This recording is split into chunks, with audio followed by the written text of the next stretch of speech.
All right, let's get weird for a minute. Forget engines, forget fuel. UFOs might not move through space at all. They might ride a warp bubble. The idea, compress space in front, stretch it behind. The ship itself doesn't move. Space does the work. Zero inertia, instant acceleration, right angle turns at impossible speeds, no G forces, no heat, no crash. Sound familiar? That's exactly what pilots report seeing UFO encounters. They might just be bending space time in ways we barely understand. If warp bubbles are real, maybe those unexplained crafts aren't visitors defying nature. They're exploiting it.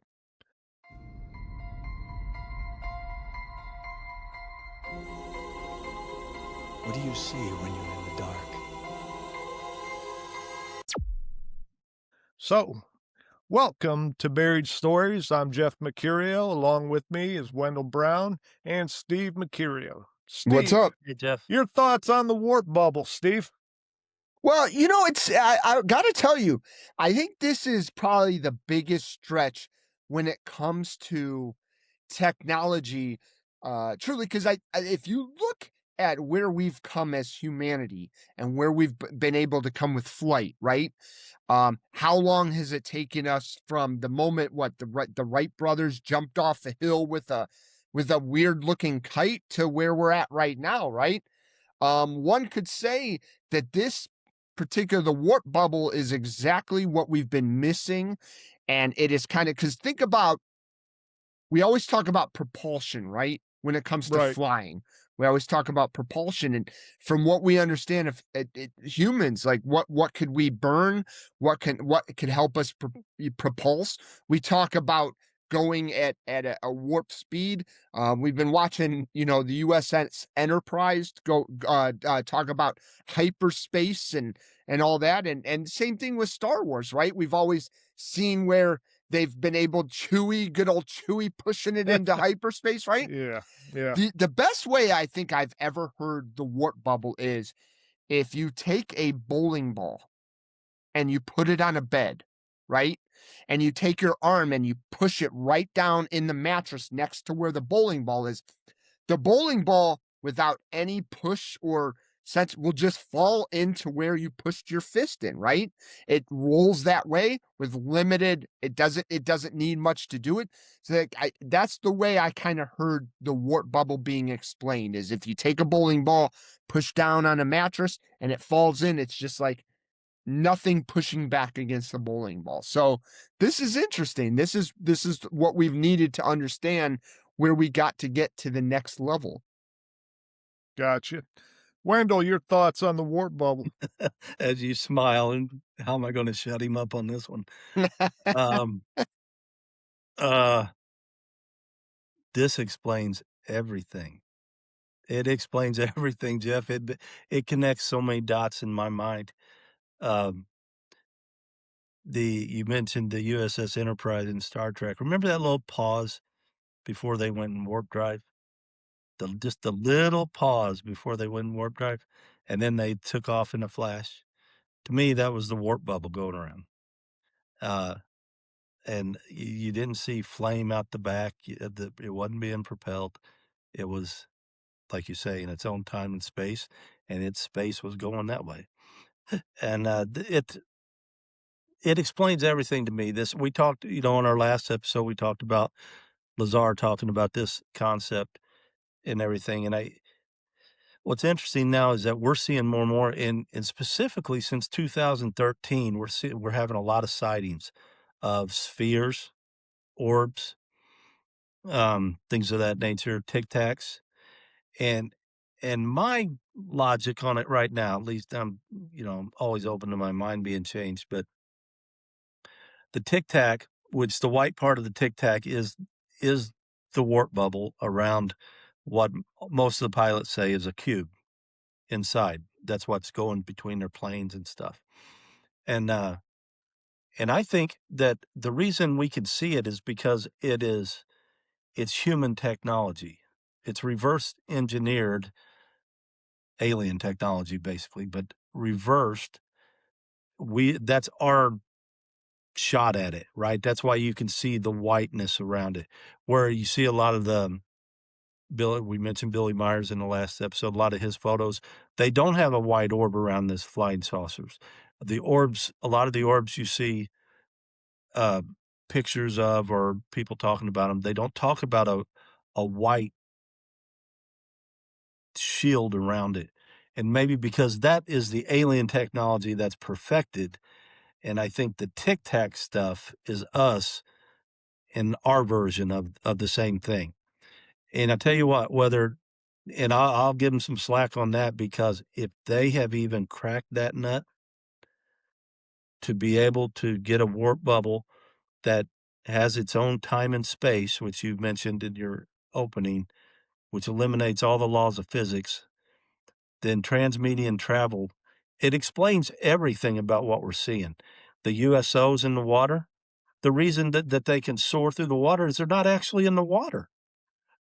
Even if they're a mile down in the water, as we were to look at it, they're not in the water.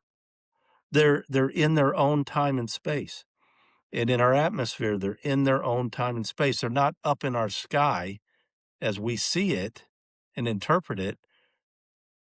That's just where we see it. But where they are is in their own time and space. And it explains a lot, as far as all the sightings, how time may be different when you hear some of the abductions stories where they said they were gone 2 minutes in their mind, and they came back and it was 5 days later. Travis Walton's one of them. Seemed Right. like I was gone 2 hours and came back and it was 5 days later. Well, that's because you were in a different time and space. It explains so much. The warp bubble explains so much. If they were abducted and they did go into a craft that can float in our atmosphere and do the things they say, then they went into a different time and space. So time was different for them. And so when they come back, whatever, the more time has passed or whatever, just because they weren't on the same timeline. It's phenomenal to me. It opens up everything. And then, as I mentioned to you guys in a short little talk, was if if we can do that, if we had that technology, warp bubble technology, we can go anywhere. There's no propulsion involved. There's no limits to the stars. There's no reason we can't go to 4 galaxies away and come back quite quickly. Not in lifetimes, in days or hours. Um, that opens up everything to me. And all I'm thinking is that if we have cracked that, if you are the one that had it or your company is the one that has this technology, would you ever give it to anybody?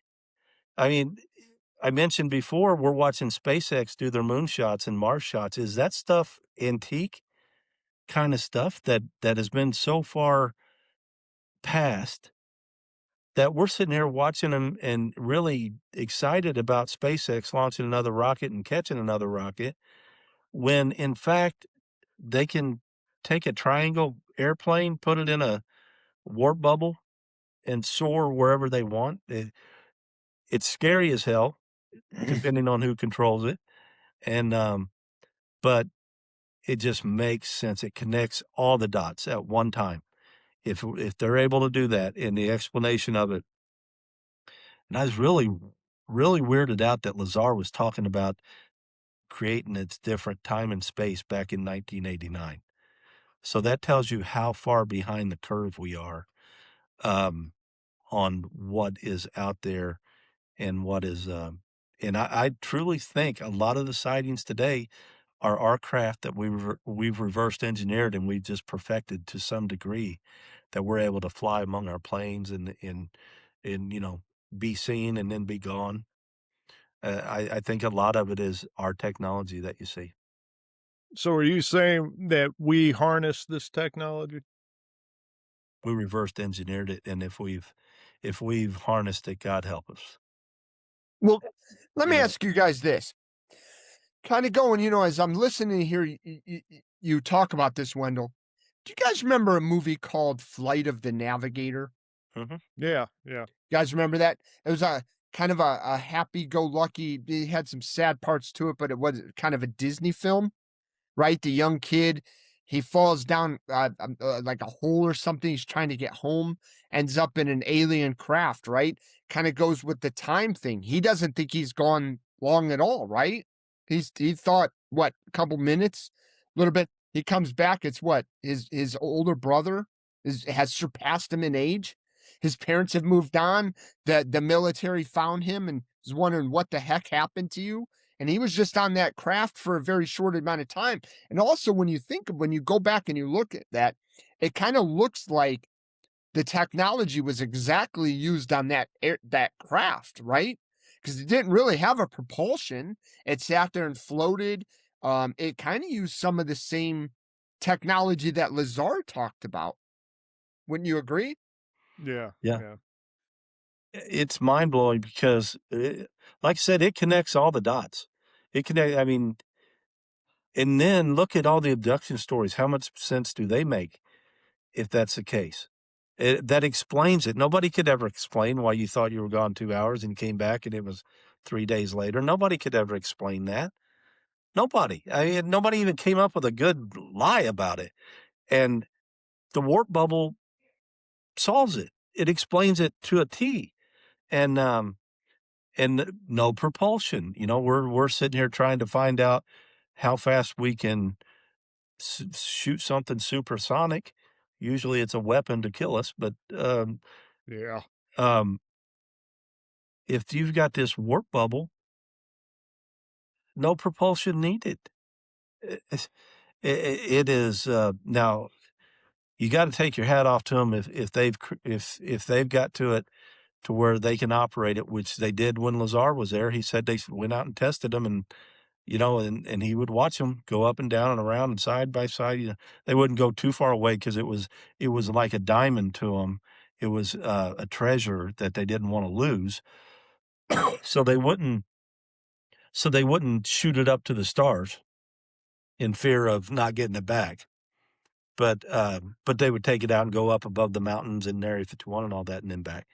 And but it just it connects all the dots, and the way you get the warp bubble, according to Lazar, and people talking about it now, is through some use of an antimatter reactor that can manipulate gravity. And if you can do that, hell, time travel is probably possible. Time travel goes with the warp bubble. If you could travel through space, you could actually go backwards. Yeah, Is it connects all and the dots. right, and that doesn't conflict with Einstein's general relativity No, either, as no, far it as his doesn't. mathematics. Have you guys heard of the Alcubierre warp drive? It was published in 1994. He was a physicist, and he shows that this is mathematically possible with general relativity. The big catch with his paper, because it's been redacted, not redacted, but I mean, there's been rebuttals from other physicists. It appears to be you need exotic matter and negative energy, something we don't know how to create or Right, sustain in usable amounts. right, So at this point in time, if I don't think we have it, I don't think physicists are capable of making it. We don't have the energy or the exotic material that that can make it even feasible for us to get this going right now. Because what they say is warp bubbles have not been never been observed in nature or created in a lab. They exist only on the theoretical solution of Einstein's equations so far. And the biggest roadblocks are negative energy, exotic matter, and enormous, enormous energy requirements to even get this started. Because I love the concept. Where it, space behind you gets expanded, and in front of you, it's just pulled in. So you're not moving at all. So, like you said, you could sit there and you wouldn't even know you're moving, but you're traveling through space and time at the same time. That's why I said it was almost like time travel. You could be here, get all the way to the end of the galaxy, come back here, and you would maybe age perhaps a year, but Earth wouldn't be here, Right. when you got back. So it's kind of incredible if you think about it. Well, Yeah. going back to what we talked about Corso, in one of the last couple episodes here, when they were talking about him talking about what they had found at Roswell, one of the things he described, if I'm going, he said the wave around spacecraft that allowed it to be a time machine. Yeah, And he was yeah, talking directly about the Roswell aircraft. I mean, that was the only words he could describe and how it moved around. And, Wendell, we had talked about, you had mentioned the Tic Tac earlier. I kind of got thinking about that a little bit. And you mentioned this bright white light versus maybe some other pictures that we had talked about Meyerson taking, right? You had theorized that potentially the photos are clearer because they know how to use the technology, but maybe the Tic Tac is what we're using. Let me throw this one out to you on that one. You see their craft really clear because, like you said, they know how to use their technology, and they also not know how to use the power that essentially creates that technology, right? Whereas we might not have the creative matter that Jeff is talking about here on Earth, right? So maybe that white light is as close as humanity can get to the required elements or materials needed. And that's why it's not clear I agree. when we're doing it because we're not using the same I agree. matter. We're using something as close as we can relatively Yep. get it, I agree. but it's not the same. Yep. How many times in your life have you heard why are UFO pictures always blurry? all the time. Yeah, The warp bubble explains it. yeah, Yeah. You're yeah. It taking a does. picture through a time Yeah. Right. medium. It explains everything if it's real. And just any kind of skeptics, like I said, from blurry photos to time lapses to uh, instantaneous travel, it explains it all.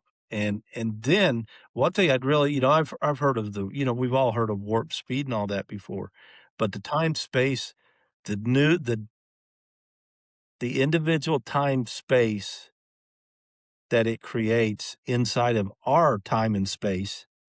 So basically, it's really not in ours. It's in its own. The craft is. It's in its own. The only thing that's in our time and space is this other time and space bubble. You understand what I mean? And Yeah, yeah. so, But and there's but no the other friction, thing nothing. the other thing with that is, as far as like these physicists were talking, because I listen to a lot of the physicists talk about the warp bubble, is, as they're traveling, they're in their own time and space. But when they appear here, they slow it down so much that they are in our time and space just for a second. But once that thing flashes off, it's in another time and space again, as Well, far as and the mathematics go. I saw the orbs go in the ground in that video on that girl's phone at Oh, yeah, yeah. Skinwalker. Mhm. The warp bubble explains it. And then think about this. If the warp bubble concept is real for aliens, let's just say, Alright. if it's real, there's nothing that stops them. There's nothing they can go through the earth. Right, There's right. nothing that stops them. And, that's somewhat scary if they're hostile. But, yeah, 'cause we're nothing to them. There's you nothing know? you can do to them. Right, right. You can't Yeah. shoot at them. You can't do Yeah. nothing, Yeah. you know? So interesting. Another thing I found interesting, listening to this guy talk is, one thing that, another problem that they run into with this warp bubble is as you're going through space at such speeds, where actually space is moving at such speeds, the front end of your craft starts picking up radiation particles as it's going. And that radiation particles start building so much so that when you stop and you and that stuff is released, it's got so much energy that it would cause disasters. So they were like, so the best thing to do would be get towards your approximate place you want to be, pull back on that lever, to slow it down. That way it drops off and there's no effect to when you get to that area.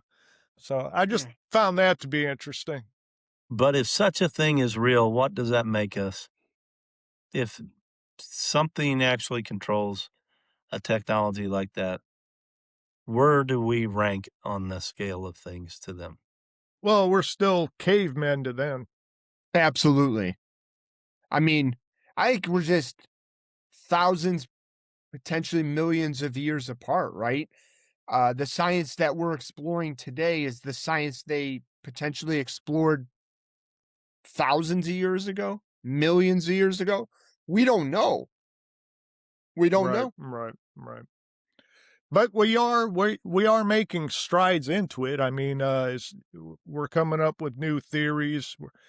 We're still always looking for, exotic matter and learning how to harness negative energy, because they always say that like this negative energy is when you put like a plate or a cup down on your table, it actually does not touch the table because the negative energy keeps that space from actually touching. So when we shake hands, there's still a fine line in between our grip because you really never touch anything due to that negative energy.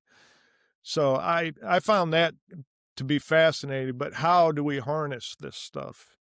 You You know, said you said in an episode long, I don't even know what episode it was. We produced so many. We're such big stars.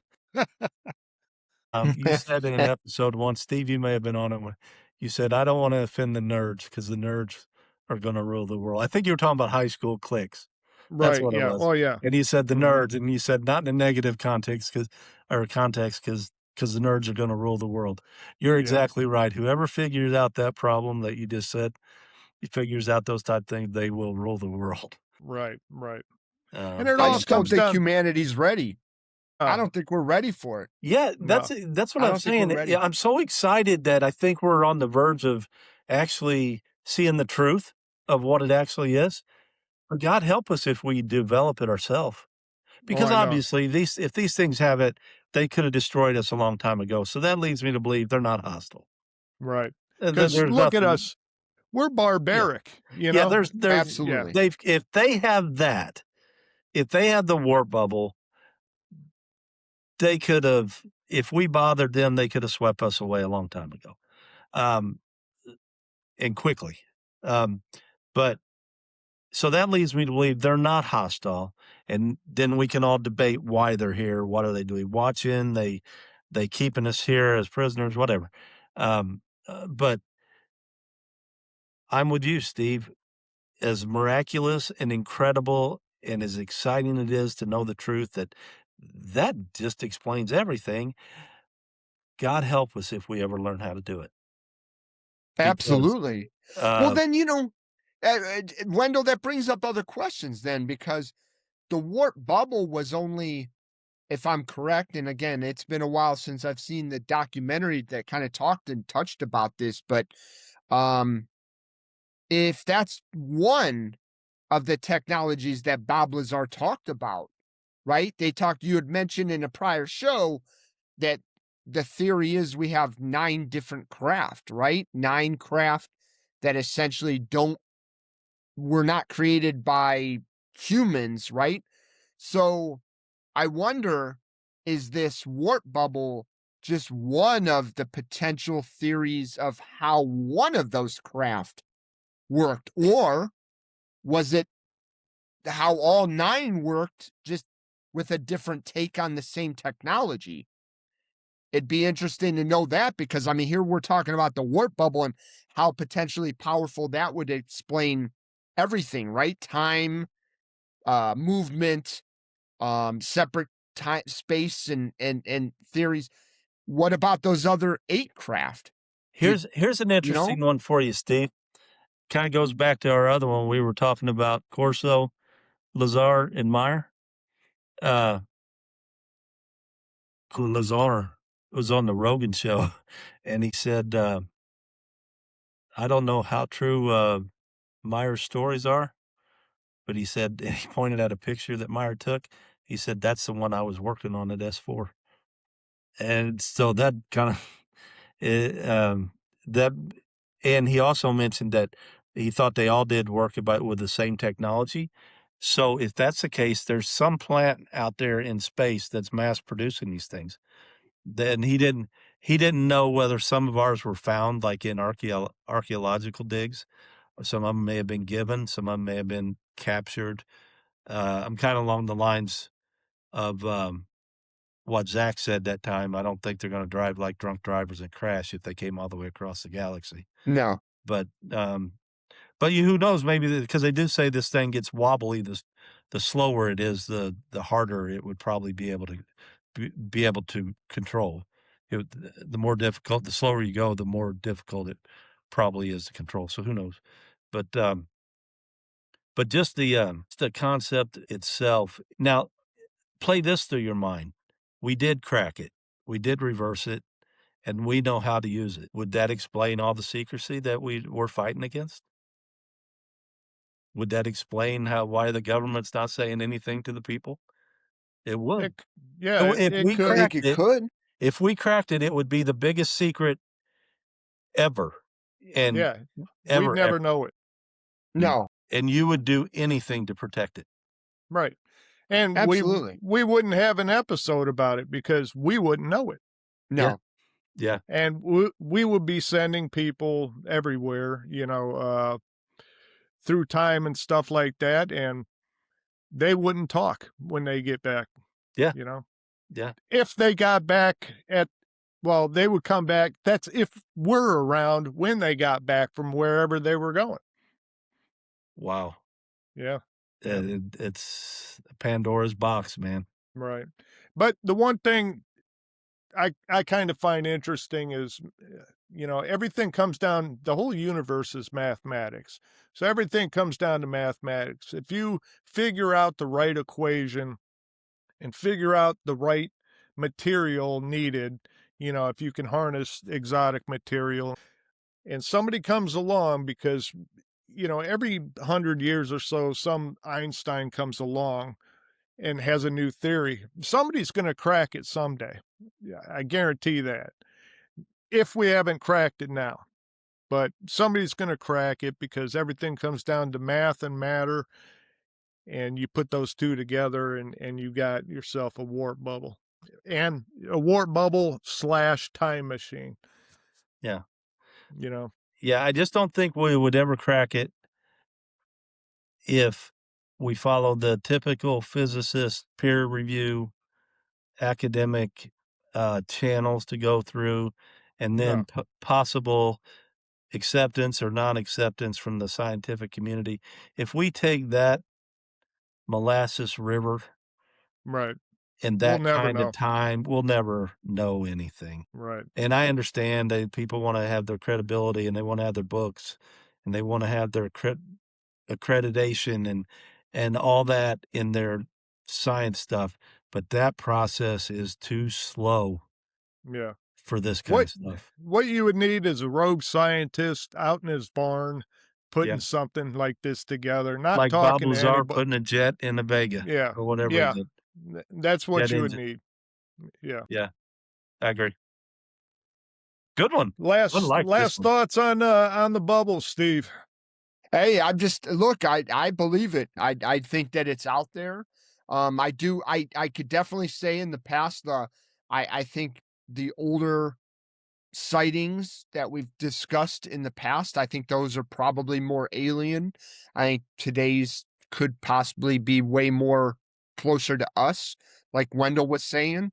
I do think that we have been, de-engineering this technology. I do believe or Roswell happened. Who knows if we got craft before Roswell?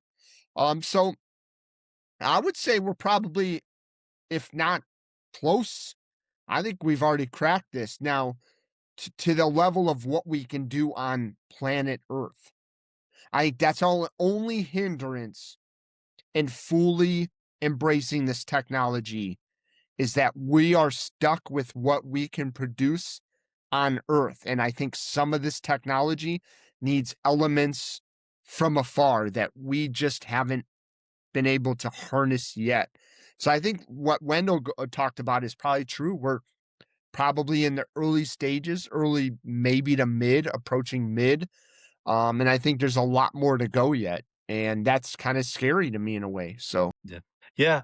Yeah, like I said, when I saw you get feelings about things when you see them, just um, like I mentioned, Lear saying 54 is when then we discovered something because that's when he kinda knew about it, and because of his dad's jet business and all that, I'm sure they were in some type in that pipeline, and then the connection with Corso releasing that information in '54 or around that time, and then, you just sometimes you get feelings. Just Billy Meyer's only a feeling to me. He's hard as hell for my logical brain to believe, but the pictures I saw, especially that one from space, that's phenomenal. I just have a feeling about it, and when I saw this warp bubble concept, I just kind of fell back. I was like, "Oh my god, that's it. That's what Lazar's talking about." And then you get into the whole time things and all that. It's phenomenal. It's scary. What if we could travel through what if they start traveling through time? What the hell's gonna happen then?